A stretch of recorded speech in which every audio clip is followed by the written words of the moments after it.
Kwa sauti, kwa sauti.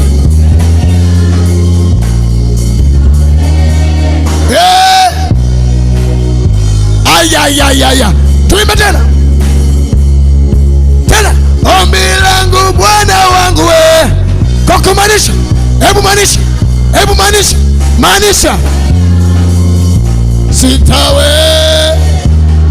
uwepo wa uwe. Ombi langu Bwana wangu we, kuna kitu kinafanyika.